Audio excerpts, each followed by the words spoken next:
তুমি কেন ফেসবুকিং করো, তাই না? এগুলোতে আনন্দ পাও, মজা লাগে।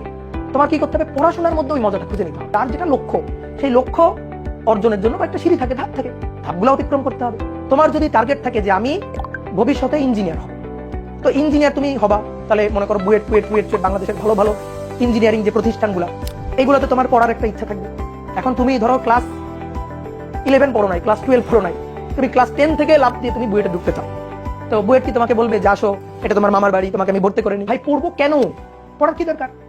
এত কষ্ট করে পড়াশোনা করা কষ্টের কাজ না? অবশ্যই কষ্টের কাজ। পড়াশোনাটা করবো কেন? প্রথম কারণ হচ্ছে পড়াশোনা করাটা দরকার হচ্ছে শিক্ষিত হওয়ার জন্য। শিক্ষিত হওয়া, শিক্ষিত কি? ধরো কেউ একজন পড়াশোনা করে না, ধরো এই যে আমার একটা ধরো খুব ফেভারিট স্টুডেন্ট আবুল, এ পড়াশোনা করে না। আর এটা হচ্ছে তুমি পড়াশোনা করো। পড়াশোনা করলে কি হয়? জ্ঞান আহরণ হয়। সহজ কথা, ধরো এ নিউটনের সূত্র জানে না, তুমি নিউটনের সূত্র জানো, ঠিক আছে? ফিজিক্সের কথাই বলি, তাহলে তুমি পড়াশোনা করলে অনেক কিছু জানতে পারবা, অজানা অনেক কিছু। তো পড়াশোনাটা করে কেন? মানুষ অজানা জিনিস জানার মজা পাওয়ার জন্য। তুমি যখন একটা জিনিস ভাববা বা একটা জিনিস জানার চেষ্টা করবা, তুমি বই পড়ে সেটা জানতে পারবা, বা ক্লাস করার পরে যখন তুমি জানতে পারবা, তখন একটা আনন্দ পাবা। তো পড়াশোনা করার মূল উদ্দেশ্য, প্রথম উদ্দেশ্য হচ্ছে এই আনন্দটা পাওয়া।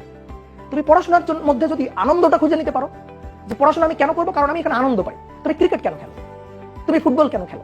তুমি কেন ফেসবুকিং করো, তাই না? এগুলোতে আনন্দ পাও, মজা লাগে। তোমার কি করতে হবে? পড়াশোনার মধ্যে ওই মজাটা খুঁজে নিতে হবে। এটা কিন্তু কঠিন কোনো কাজ না। তুমি যখন একটা অজানা জিনিস জানতে পারবা, এই যে জানতে পারার এই যে মজাটা, এটা আমি মনে করি অন্য কোনো কিছুর সাথে তুলনাযোগ্য না।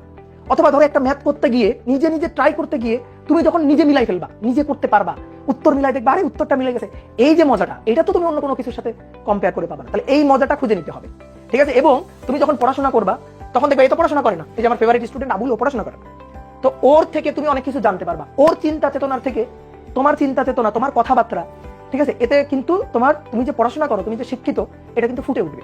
ধরো ওকে বলা হলো যে তুমি 5 মিনিট তোমার নিয়ে কথা বলো, ও 5 মিনিট ওর সম্পর্কে কথা বলবে, বলতেও পারবে না, অনেক সময় দেখা যাবে বলতেও পারবে না, বলতে বলতে দেখবে আটকে যাবে।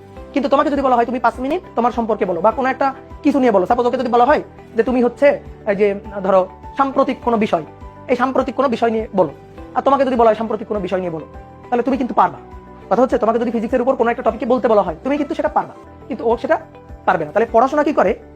এই যে ডিফারেন্সটা তৈরি করে দেয়, বুঝছো? পড়াশোনা এই ক্লাসটা তৈরি করে দেয়। কথা কি বুঝছো? ক্লিয়ার?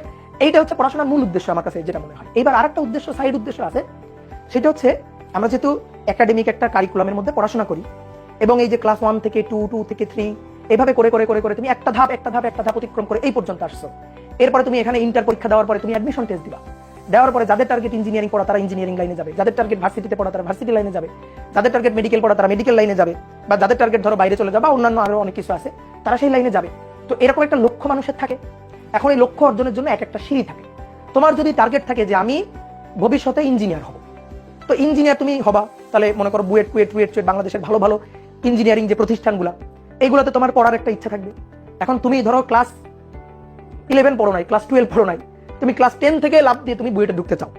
তো বুয়েট কি তোমাকে বলবে যে আসো, এটা তোমার মামার বাড়ি, তোমাকে আমি ভর্তি করে নি? এটা তো বলবে না, তাই না? তাহলে কি করতে হবে?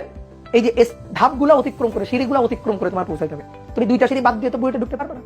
তাহলে বুয়েটে ঢুকতে গেলে একটা পরীক্ষা দিতে হবে, অ্যাডমিশন টেস্ট দিতে হবে। তো অ্যাডমিশন টেস্টে দিয়ে টিকে তোমার বুয়েটে ঢুকতে হবে।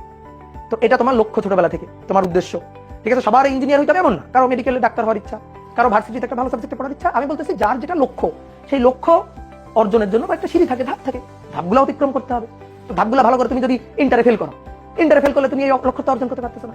তাহলে তোমার ইন্টারটা ভালোভাবে পাস করতে হবে, A+ পাইতে হবে, ঠিক আছে? ভালো একটা নাম্বার পাইতে হবে। তো এর জন্য কি করতে হবে? ভালো করে পড়াশোনাটা করতে হবে।